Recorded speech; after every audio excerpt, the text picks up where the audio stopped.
Hello and welcome to the Deep Dive Perspective. I have with me today Dr. Tim Anderson of the Center of Counter-Hegemonic Studies, and we're going to be talking about Sayyid Ali Khamenei, the end of an era. What will happen now that the Americans have finally assassinated the leader of the Islamic Republic? And is it going to swing the way of an all-out war in the region, which it seems to already be developing into? Or will the Hormuz also be shut down to include the rest of the world?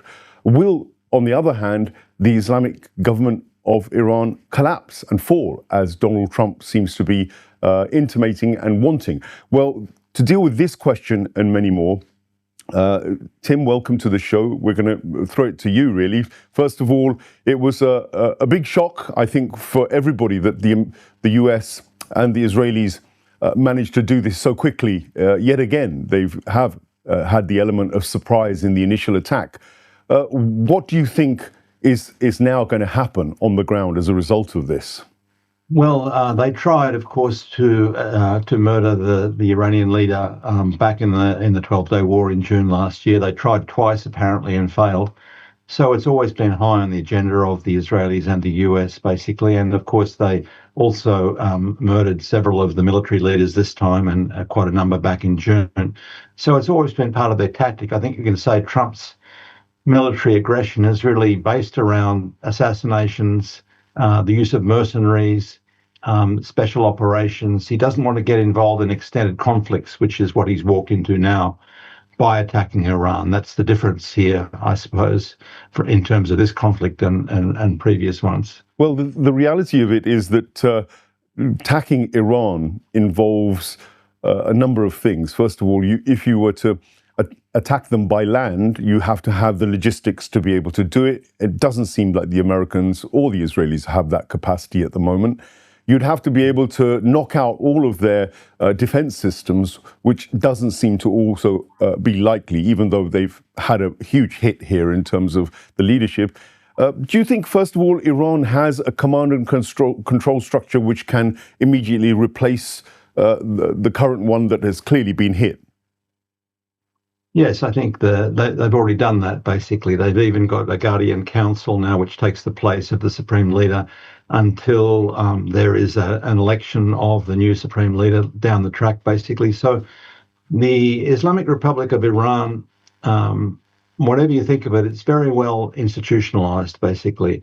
And the command structure of the military also, and the IRGC, very well organized so that people are prepared to take the place of any that are removed, basically. So it's not in a way that it's not like the US, where it's a one-man band and everything is a disaster. You know, if they assassinate a president, they have a structure, of course, in the US, but they tend to place a huge amount of weight on a single dictator in the US system. There's an oligarchy which is served by the single dictator, basically. But in Iran, the system is very pervasive and very strong, basically. And so the new guy who's come from Qom, from the religious establishment there, Ali Reza Arafi, has taken this temporary position on the Guardian Council, a group of three with the president and the chief justice, who are going to carry out the functions of the supreme leader.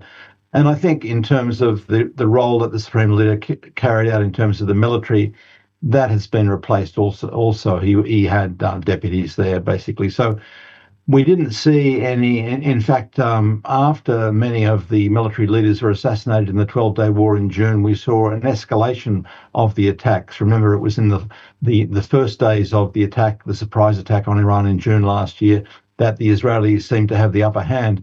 But in the final days, Iran had the upper hand there, and Iran moved much more quickly on this occasion. We don't see any real pause. There's no real gap in terms of their response and the operations that they're carrying out now. So I don't think there's any real weakness in terms of a loss of leadership. Of course, there's a great mourning going on, not just in Iran, but in the region, because Sayyid Ali was a religious leader, a marja, not just for Iran, but for many other people in the region. I think the arrogant statement being made, I saw by the British Defence Minister, that no one was going to mourn him was really a sign of incredible ignorance coming from a British politician who, after all, very few people know who what's his name, Kearney or Kearney or something is, but many millions of people will be mourning Syed Ali Khamenei now, and of course it's mobilised people from across the region, from as far as Lebanon and Iraq, to move to Iran to help defend Iran now. So there's been a great mobilisation in the region. I think some of the other religious leaders have also been considering giving their own religious orders to against the Israelis and the US directly to oppose them because of this terrible murder that's been carried out. So it's something that's going to rebound on the US and the Israelis. Yes, I've heard that Ayatollah Mukarram Shirazi, one of the senior Ayatollahs, has actually declared officially a jihad, which actually means that most of the Shia population, Shia Muslim population that would do what's known as taqleed, or have allegiance to Sayyid Ali Khamenei particularly, could be activated, which poses potentially a threat all around the world, arguably. That's one of the things which I think the Western establishment is now also bracing itself for, and is actually using as propaganda, to be honest, as well. I mean, the legacy of Sayyid Ali Khamenei is important, because you've touched on that, and we'll get back to the current affairs and what's going on. But you followed the Islamic Republic and the Islamic Revolution right from its outset, and been a very keen commentator, and indeed probably been targeted yourself by the Western establishment and sanctioned and harassed, and they've tried to prosecute you and all sorts of things. That's par for the course now for anybody who speaks against the big brother totalitarianism that's rising across neoliberal nations generally. But your assessment of the legacy of Ayatollah Khamenei, what would that be? Well, it's a difficult question, really, because the man's career spans such a long period of time. Of course, as we know, he was elected president of Iran during the 80s, when they were subject to that terrible war, where Saddam Hussein was used as a tool of the Western regimes and really almost the whole world against Iran to try and destroy the fledgling Islamic Republic back then. He was the elected president at that time, and so he had tremendous political experience.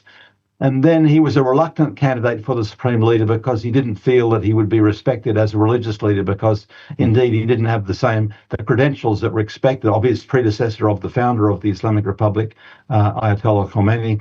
But nevertheless, he was certainly a very loyal protege of Ayatollah Khamenei, and filled his shoes with distinction in many respects, although his, I suppose, a sign of humility, really, that he felt that he wasn't a tremendous religious leader back in at the end of the 80s, but he certainly became a great moral leader, as well as a man of great maturity in terms of his, because of his political experience too. I think Iran has been very lucky in a way to have two supreme leaders of such incredible maturity, really. I'm speaking as a non-Muslim person who supports the Islamic Republic of Iran, and so in a sense I'm not entirely a native to supporting the idea of religious guardianship in a system.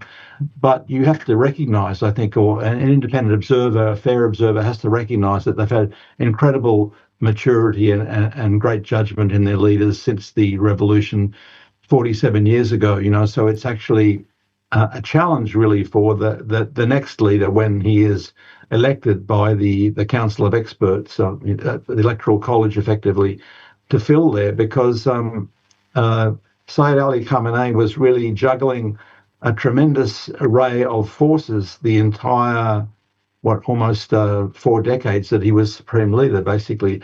Constant aggression from the West, from the Israelis, constant assassinations by the Israelis, trying to make that balance. Of course, he had a great responsibility for the strategy of the Republic, alongside the elected president, the elected Congress, or the elected lawmakers, basically, to balance out all these problems. He was the one who talked about the resistance economy, where the tremendous investment that the Islamic Republic had made in its children through education and then training developed a very strong industrial base outside the energy sector, basically. I think that was a very important strategic achievement of Iran after the revolution, really, that they have managed to still, even in recent months, to expand their non-oil exports. You often see them talking about non-oil exports. It means that it's the excellence they've achieved in their industrial economy, which is not simply a matter of being a rentier economy like many of the countries that are blessed or cursed with these huge reserves of oil and gas tend to be very lazy, not develop their agriculture, not develop their industry. And Iran has broken out of that mold in many respects. And I think Saeed Ali was responsible for part of that vision, basically, alongside the elected leaders there. So then, of course, the security and the foreign policy, the very strong unwavering adherence to principle in terms of foreign policy, of supporting the Palestinian people, even at a time when it seemed that there was internal opposition to that. And by the way, I have a colleague in Iran, a Palestinian colleague who studied this, the level of popular support for Iran supporting the resistance in Palestine and in Lebanon. And he says that it's grown really with the big dramas of recent years, with the assassination of Qasem Soleimani, and of course with the 12-day war. Now there is much stronger popular support for the Islamic Republic despite its economic problems.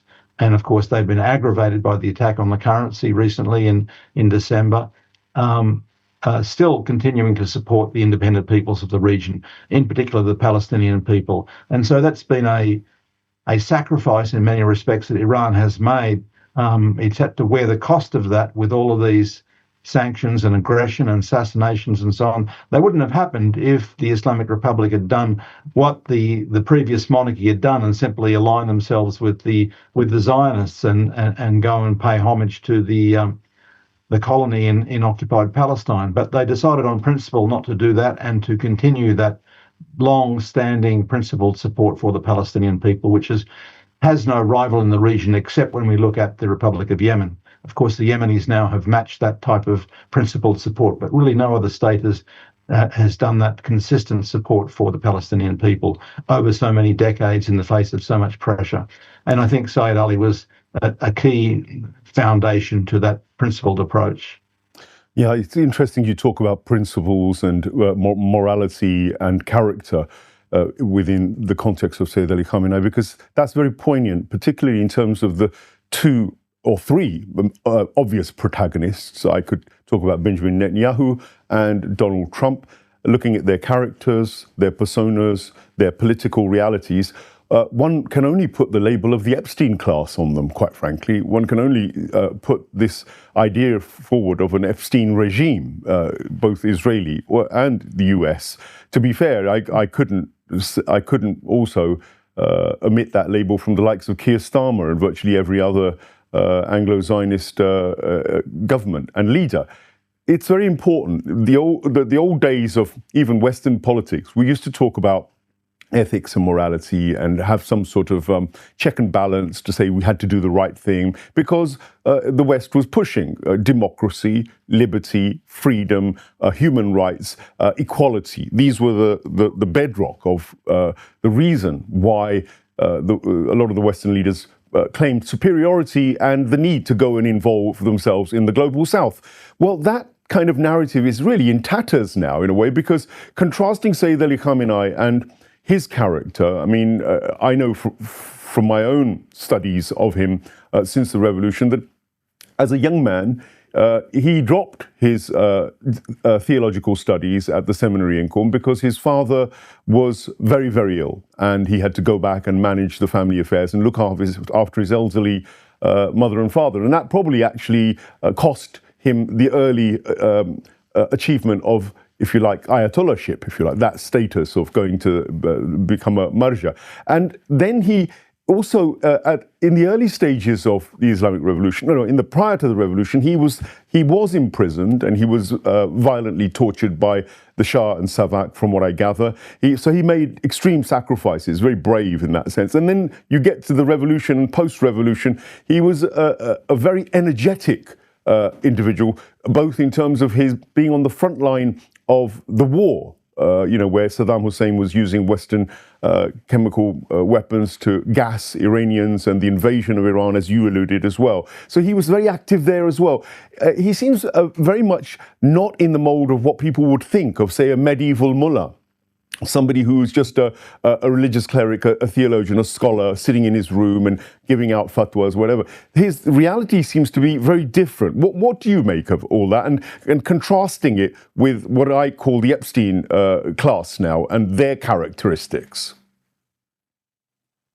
Yes, well, that's a comparison that doesn't bear too much thought, really, because there's no real comparison in terms of the grounding and principles there. But look, I think you're right that the Sayyid Ali had this. He didn't have this traditional deep religious background. I think that explains why he was conscripted effectively, reluctantly to the job, with genuine humility about his role as a religious leader there. But as a political leader, or a political leader of the Islamic Republic, who was, of course, cognizant of the foundation of the principles that were being constructed by his predecessor, Imam Khomeini, he really worked his way into that position. Basically, it wasn't on a silver platter. He certainly had a very tough period as a popular man, elected president during a war. And then supported by his colleagues, by his political colleagues like Rafsanjani and others at the time, basically. So, in a sense, he wasn't simply groomed in the seminary for this type of religious position. And in a sense, I think actually Iran gained from that in a way, because really you had someone who had tremendous political maturity at that time and was able to see of course, observe the role of the supreme leader when Khomeini was supreme leader from very close quarters, and then see what was required and what was possible in that role there, basically. So in a sense, he had to step to one side as being a political leader in a way. But on the other hand, of course, in the Iranian system, there was that, there's been debate about it, but there was that sense that the supreme leader was particularly important in terms of foreign policy and strategic matters like that. So he certainly kept a handle on that without damaging that balance that was set up in the system, a unique system, basically, where you have, foreign ministers and presidents and lawmakers and so on, but you have them working together with a guardian position, a religious guardian position. So he made it his own, that position, I think, as a result of his unique background. That's why I say it will be a challenge, really, for his successor to create some new substance out of it. Really, it's going to be something of an unknown, I think, because you can't simply step into the shoes of a man like that. It's like trying to step into the shoes of Fidel Castro or Nelson Mandela. It's not that easy. Of course, it's a necessary challenge, basically, but in many respects, those positions are created uniquely by the unique individuals that were in them. And we saw with Sayyid Ali someone who was respected widely by millions of people across the region, and there are still many, many people in Lebanon. I've had friends, for example, who regard him as their imam, basically, as their religious leader, as well as the person who's the most important political counterweight in the region to the forces of intervention by imperialists and by the Zionists in occupied Palestine. I think carrying on this theme of moral leadership, it's something which is almost unheard of now in the West. Nobody expects our leaders to be moral. It's almost like normalized now that we're going to have corrupt leaders, and that's the way politics is. And we're almost now desensitized to it. But in Iran, there is that sense, of course, because of these characters. And I remember one of the viral videos that I come across quite frequently is Nelson Mandela himself, who you mentioned, meeting Sayyid Ali Khamenei publicly. And as he approaches him, he calls him my leader. And you can see the warmth and the connection, because Sayyid Ali Khamenei and the Islamic Republic was very strong, probably one of the strongest sovereign nations, to support the freedom of South Africans and to counter apartheid. What do you know about that kind of aspect of his presidency, especially? Because he did a lot of shuttle diplomacy, traveled to many parts of the world, and built up an extraordinary relationship with many leaders. And that's contrary to what Trump and all his kind of acolytes now are saying, calling Khamenei evil, calling him, a dangerous individual, and and the end of basically a man who was evil. Projection is that seems to be a word that comes to mind in what Trump's saying there. But the Mandela incident triggered for me that period in presidency of how he was regarded and what he really was as a political leader and beyond. No, you're right. He had tremendous experience in meeting world leaders, important world leaders. I mean, the across the Arab and Muslim world, but also other parts of the world. And of course, his mentoring of other Iranian leaders shouldn't be neglected. That's very important there too. There are many Iranian leaders now, perhaps a couple of decades younger than him, like the man who's just taken over the position on the Guardian Council, maybe 20 years younger, who had experience with Sayyid Ali and saw his, many people went and saw his public speeches. He was a very public man in many respects. I went to some gatherings where he was talking to very large crowds of people, basically. So you have experienced religious and political leaders in Iran who have the benefit of that type of mentoring over a long period of time.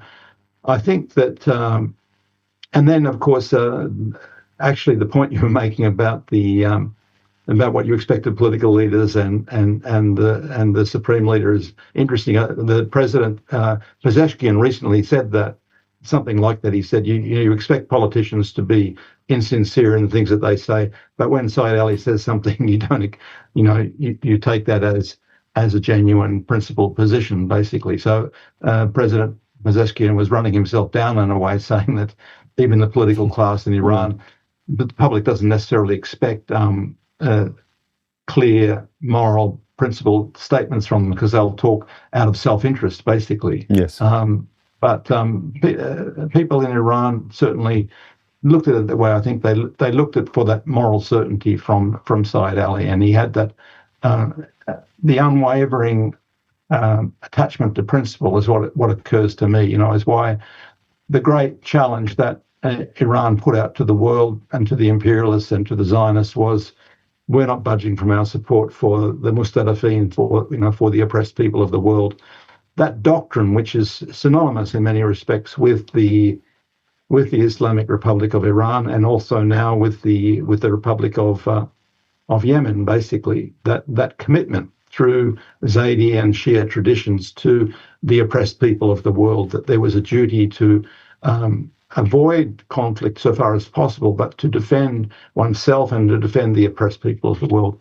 And that's the basis that my Yemeni colleagues have explained to me too, that they operate.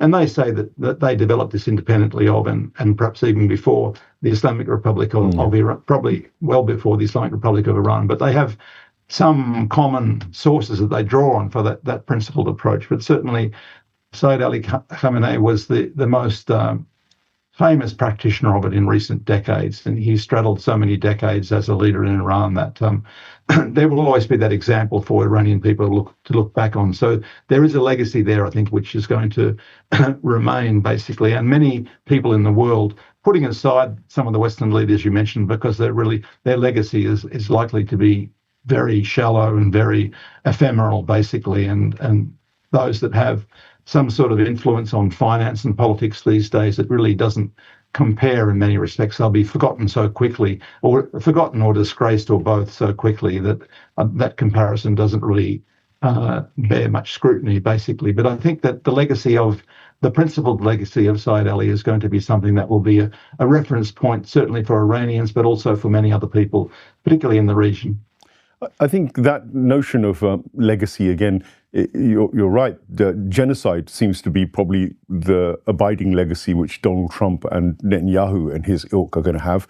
History will not speak of them well once the dust is settled. They might be getting away with it through all their shenanigans in the corrupt international system. But the reality is people know. I think the people on the streets certainly have awakened. And that awakening around the world, in many ways, Sayyid Ali Khamenei and the Islamic Republic of Iran can take some credit for that, because had they not stood for the Palestinians and had they not been reigniting, for instance, the March of Return, they were very much behind that movement. They were very much behind the idea of an armed resistance and the right of the Palestinian people to an armed resistance, which actually many people had capitulated capitulated. Certainly the Zionist Arab monarchs had capitulated on that, and the Oslo Agreement had destroyed any chance of even a two-state solution. So what was really happening was that Palestine was floating into the memories of the past, just like, say, Kashmir as an issue between Pakistan and India is not in the imagination of the world because it's buried by, for one other reason or another. But certainly that was what was going on with Palestine, and it was the backing of the Islamic Republic of Iran. I think even the Palestinian resistance movement acknowledges this time and time again now. Yahya Sinwar being prominent in that, Ismail Haniyeh being prominent, both assassinated, both murdered by the Zionist forces. So you can see that the Zionists don't mind Muslims who bend, who bow, who become basically corrupt and hand over all their resources. They seem to sort of give them a superficial clearance and put them on a leash and then go and milk the cow, as Donald Trump says. And then the other alternative is the Yemen Ansarullah, as you mentioned, or the Iraqi PMUs, those within Iraq that want sovereignty and independence. It's the movement for independence and sovereignty, which is what I think Sayyid Khamenei really, in a way, as a legacy, also represents a resistance. And that links into something else you said, Tim, which triggered a thought in me, that both the Zaydis and the Shias of Iran, the 12 Shias, or for instance, for that matter, the Iraqi PMU, and go to Lebanon's Hezb as well, you can see the commonality there is resistance based on Imam al-Hussein, based on this kind of notion of the tragedy of Karbala and the fighting against an imperialist of his time, Yazid. And now they were very much of the consciousness that they were fighting the imperialists of this era, the Yazids of this era. And that seems to be very much a powerful theme within the resistance movement. That's not to say that the Palestinian, for instance, the Yemenis who aren't really Shia in the 12er sense, and they're sort of a cross between Sufism and, I guess, Zaydi Shiism. And then you've got the Palestinians who are actually very, very orthodox Sunnis, if you like. So you could see that there was this tinge of resistance based on a spirituality, and that's another part of Sayyid Khamenei. There's one thing to be religious, which is what the West regards as what Iran is or was a religious dictatorship, a theocracy. But there's something else about Sayyid Ali Khamenei which is rarely talked about. Khomeini and Khamenei belong to a school called the Irfani school. So the esoteric spiritual aspect, the slightly more, other people might consider it Sufistic aspect, but they had this strong element of subtlety and cultured spirituality, creativity, and something which is actually not necessarily also accepted very freely by the orthodoxy of Muslims, so who are much more the law and the legality and coming at things from that angle. But this element, I think, quite suits the Iranian temperament because they're a very cultured people. They have a 3,000-year history of culture and, knowledge economy, etc. And Sayyid Ali Khamenei, in his love for poetry, in his kind of manner, in the way he dealt with his religion and his spirituality in this kind of like very Irfani context, that's an interesting area because that's almost unheard of in any other world leader that I would know. Yes, well, you touched on a few things there. Mm-hmm. I mean, I think it's first of all in terms of the influence of the Shia Islamic Republic in Iran. It's certainly true that they should really be credited with maintaining the Palestinian resistance all this time. The Palestinian resistance itself, which, as you say, was hardly Shia at all, hardly any Shia in very few Shia in Palestine. So we can't dispossess the more orthodox Sunni Muslim motivation in the Palestinian resistance from Islamic Jihad and from Hamas, for example, sure, which ended up being the leading factions. Although they were both of them initially inspired by the Muslim Brotherhood, which is a different type of creature, from which they both effectively dissociated themselves in recent years. But nevertheless, I think you could say that if Iran had not supported the Palestinian resistance all these decades, this half century since the revolution, there might not be a Palestinian people today, really, because the Palestinian resistance had to struggle the whole time to maintain their presence. And if they had not resisted, they would have been crushed, they would have been driven out, they would have been eliminated, basically. It's the resistance that's kept the Palestinian people alive all this time. And of course, that's what irritates the imperialists and the Zionists so much. And that Iranian role is precisely why there's so much animosity and enmity and abuse of Iranians to this day, you know. You mentioned a few other things. You know, Sayyid Ali certainly had that temperament, which is a very different style of temperament from many of the Arab leaders who had much more of a fiery approach, like Hassan Nasrallah had more of the Fidel Castro approach to the way he spoke publicly, basically. And Sayyid Ali had this very understated, calm approach, which was, people might say it's Iranian. I'm not sure if it's Iranian, but anyway, certainly it's one of those characters that's emulated in Iran, basically, that people don't go out of their way to be demagogic or to wave their fists and so have this type of patience, or strategic patience, as it's sometimes called, and sometimes criticized, really. Many people criticize the strategic patience of Iran all of these years when the Israelis were carrying out such terrible provocations and assassinations and murdering Iranian diplomats in Syria and so on. And Iran was very slow, very careful, very cautious in its responses. And I think we can attribute a lot of that to Sayyid Ali, to that caution and that strategic patience, up to the point where in recent days, Iran finally said, this is it. We're not going to accept any symbolic strikes or any symbolic retaliation.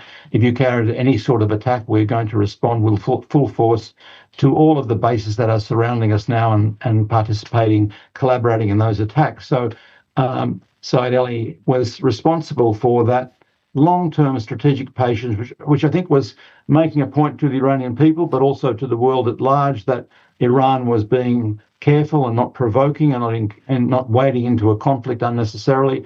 Also, I suppose we have to take into account what some are saying now. Perhaps Sayyid Ali was one of the main restraining voices in saying, look, Iran will not develop weapons of mass destruction, not use them. I think actually Ayatollah Khamenei made that point during the war with Iraq, where he directed the military not to try and respond to chemical weapons with chemical weapons back in the 80s. But certainly that example was picked up, and the fatwa itself against nuclear weapons in Iran was from Sayyid Ali.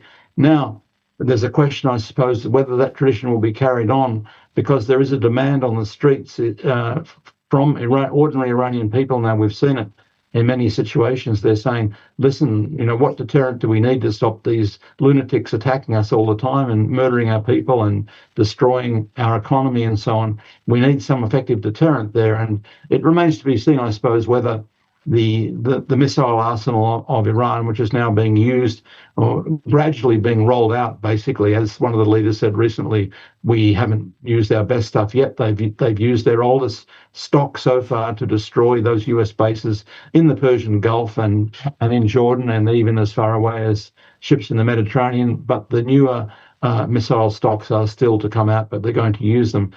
So I suppose we're going to see to what extent that legacy is maintained or changed by the leadership in Iran, because that was very important to that question of although the nuclear file in a way was always a pretext to try and disempower Iran as an independent nation in the region. It was always and even more of a ridiculous pretext in recent times, when the Israeli attention had turned away from the nuclear file to the missile stocks and to the alliances in the region, which were also red lines which no Iranian government was going to cross. But nevertheless, Sayyid Ali was certainly the architect in many respects of the principled approach to the abstention from weapons of mass destruction, and rather a focus on those strategic assets which could be an alternative deterrent to this sort of aggression.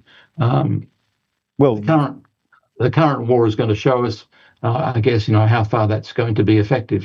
Well, it does seem as though Donald Trump and Netanyahu are banking on the destruction of the command and control infrastructure, and then some sort of internal uprising or some sort of effort to create a new kind of leadership, which is more bending of the knee, more capitulation orientated, more surrender orientated, albeit maybe in a subtle way. What is the likelihood that those who are incoming after Sayyid Ali Khamenei and the team that's been eliminated, what's the chance that they will bend the knee and become neoliberal Western Zionist sycophants? Look, I don't think it's a strong possibility. There is of course a very strong liberal current in Iranian politics, in many respects, which was at odds with Said Ali's approach in many respects. You would say, I suppose, what the West calls the hardliners and what the Iranians call the principalists saw themselves as more closely allied to Said Ali's approach, basically, where the liberal faction or the reformist faction in Iranian politics, which is rather different to the liberal faction in Western politics, because they were more inclined to be open marketers and more wanted to get closer to the West, and celebrated the nuclear agreement back in 2015 to an extraordinary degree, really. Then it blew up in their faces because Trump tore it all up and it was never respected, that agreement. But there has been this strong current, and I've got my own views on how this developed independently in Iran, but that they wanted to move closer to the West in a way, and they were concerned about too much emphasis on the resistance. But I think a lot of that's changed because of the attacks on Iran. And there has been a rallying to the government and to the leader, particularly after the 12-day war, but even before that too, basically, where there is really a consolidation behind the government, and the government itself, which is of a liberal reformist character, is finding itself pushed into the center of Iranian politics to a greater degree than perhaps previous ones, the Rouhani government, for example. And, you know, there's still those factions in Iran, but I think that there is a movement, and some people are saying this, that there's a movement towards the center of Iranian politics, and that's a center that's been created by Said Ali too, basically being the helmsman effectively through several changes of government in recent decades. Yeah, that's fascinating. All things which many people just have no idea about in terms of the nuance of the Iranian political, if you like, kaleidoscope of opinion and push and pull. It's an intelligent community. It's a very educated community now. 60% of women have been clearly marked as, you know, entrance into university, and the degrees that they gather, they're in every field of public life and often leading. That's another fallacy which I think has been pushed with the Women Life Freedom PSYOP, which I think the Zaya Western powers tried to use to overthrow the establishment. So there are many lies about Iran. There are many Hasbara propaganda aspects which need debunking, but we don't have time to deal with all of them. What I'm going to do in terms of conclusion is ask you to give us a little bit of an insight into what might happen now, because if they've gone this far, do you think that, for instance, the Hormuz Strait will be shut down? Because that's the biggest, cataclysmic act that the Iranians could do beyond missiles, etc. Do you think, first of all, there's a chance that, number one, the Iranians hit the warships of the Americans more directly? Secondly, do you think that the Hormuz will get shut down, indiscriminately anytime soon? Well, I read a report today that it has been shut already. Wow. It came from an Indian source, but it's not coming from official Iranian sources, but they are saying that ships are being given directions that the Iranian security is not letting them pass the straits, basically. Okay. The warships, of course, the US warships have never really been in there anyway. They've been sitting out a long way away, out of what they imagine is out of the range of some of the longer Iranian, or the medium range Iranian missiles, at least. But I've heard that the straits have been shut now, and this is what was promised. The Iranians were saying they were going to do it. They were saying they were going to hit the US bases in the region. They did it. They were saying they were going to hit the Israeli colony, and they've been doing it. They were saying they're going to shut the straits. They've done it. So that really, the Iranian military, despite the assassination of some of their leaders and the supreme leader, have really been carrying out what they said they were going to do, basically. And so, if anyone thought they were bluffing, and that this was going to be strategic patience, where they would just do some token attacks. Because of the past experience, I suppose there were some times in the past where many of us thought, why is the response to, for example, the assassination of Qasem Soleimani, why was it so polite in a way? They gave warning to the US to remove all of their people from the base before they hit that air base in Iraq. But no, the Iranian military is doing now what they said they would do before this True Promise 4, which is the way it's being spoken of now. This current war is True Promise 4. There's no indication that it's going to stop anytime soon. It may be that it's probably likely that Trump is going to try and get some sort of ceasefire and pretend that he's cut some sort of deal. He probably didn't expect the level of response that he got very quickly in the first 2 days. There's only been 2 days into this war now. It could be a war that goes on for 2 weeks or 2 months. We don't know. The US, it seems, doesn't have the capacity to do it for carry on for much more than a week or two. Basically, they haven't got assets there. They can't do an Iraqi-style invasion or the way that they invaded Iraq. They haven't got the ordnance to keep bombing Iran for more than a week or so. So and everyone's going to be exhausted in their ships. They're already exhausted. Apparently, the failure of the toilets in that big aircraft carrier in the Mediterranean is because it was being sabotaged by the sailors. They weren't very, very happy to being out there for a long time. Right. And that's what happened. The Red Sea too, wasn't it, with Yemen? That the Yemenis wore them down. They harassed them. The US kept saying that they weren't actually shooting down planes or hitting ships, but they chased them so much. After 8 or 9 months, they were exhausted and they retreated, basically. And that was under Trump too. So, I think that this current conflict, we don't know where it's going to go, but we know that the Iranians have enormous stocks of missiles. They can keep doing what they've been doing for the last 2 days, certainly for the next 2 weeks at least. And that's going to be a type of war of attrition, which is going to... The US is not admitting any casualties now, but they rarely do. The Israelis and the US don't. The Iranians, like Hezbollah, they announced their martyrs. They've published their names. They've recognized them publicly. The US and the Israelis are always cover this up. And to cover it up at home, of course, is more difficult. What they do is they say people that died in some sort of conflict were killed in some training accident some other time. They try and fudge it, basically. But if you look now, the US is saying, despite all these hits on bases in Bahrain, all sorts of different places, there's been no casualties at all, basically. They're not going to admit it. We won't know until we get out and get further down the track, basically. But so where this is going, I suspect the Iranians are going to keep doing what they're doing until the US retreats. And of course, in the meantime, we'll see what remains of the Israeli colony after that time. I don't think that this operation, many people will think that this operation could liberate Palestine, but I don't think that's what's going to happen exactly. What they can do is seriously weaken the Israeli colony to the point that there's another step that may be taken after that, basically. But basically, a victory for Iran now is really... it's not, of course, they're not going to destroy the entire US military. They're going to wear it down. They're going to inflict serious damage. They're going to survive, and they're going to force the forces that attack them to retreat and beg for some sort of terms. It won't be perhaps a surrender, but there'll be some sort of retreat with a face-saving pretext on the part of the North Americans. On the part of the Israelis, who knows? The world wants the Iranians to pulverize the Israelis now. So I don't know if and when that's going to stop, and I don't know what's in the minds of the Iranian commanders now. But at the moment, that's what they're doing. They've hit them for 2 days. There's no sign of them letting up. Just final question, really, at the end of the program.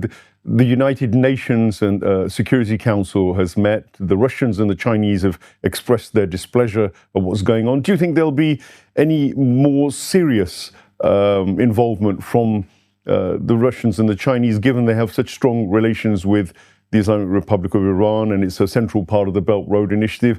At some stage, if the Americans became more belligerent and tried to extend a greater dismantling effort on the Islamic Republic. Do you think that the Russians and Chinese will up their support for Iran further? Because they have been supplying certain support, but do you think it might become even more overt? There's the possibility of that. I think already we've even seen that it's not all hidden. There's been a lot of intelligence and logistics supply support from both Russia and China. Perhaps the more surprising thing is the more open support from China in recent times. I mean, in diplomacy, but also in intelligence and logistics. That's no secret there, including, for example, surface-to-ship missiles from China. The Iranians have their own ordnance, basically, but certainly Russia and China are helping them behind the scenes. Being directly involved, I don't think it's necessary at the moment, really, because the Iranian military has tremendous capacity. It's by no means exhausted. There's a lot of capacity there, despite the assassination of leaders. That's not doing the trick in the way that the Israelis and the US want it. So, of course, if there were some serious escalation, and I'm thinking here about nuclear escalation, that could be a different matter. Or if, for example, the US are foolish enough to attack the Chinese radar boat that's there, or Chinese installations. There are Russian and Chinese ships in the region at the moment, basically. So the US could miscalculate and escalate even further than they're doing at the moment. But the economic consequences, Tim, of the shutdown of the Hormuz in itself would send shockwaves. I've heard the oil is up to $65 a barrel. If the Hormuz was shut, there's a possibility that could double, which would then mean our supermarkets, etc., pushing up their prices to an exorbitant amount, which then would add to the already huge pressure on economies in Europe in particular, which would be far more vulnerable than perhaps even America. But do you think that sort of economic weapon would be something which is actually a knockout blow for the Iranians? Because if you caused unrest within Europe and the West with inflation and with economic, if you like, downturn, is that a weapon that they may employ more vigorously, do you think, at some point? As I said, I think I don't know where those figures come from. I saw that there was already a price of $73 a barrel, but right. I think that's happening already. It's happening already even before Hormuz was shut. Now I saw a report. It's not an official report, but it says that Hormuz is being shut, basically. So that's certainly going to have an impact.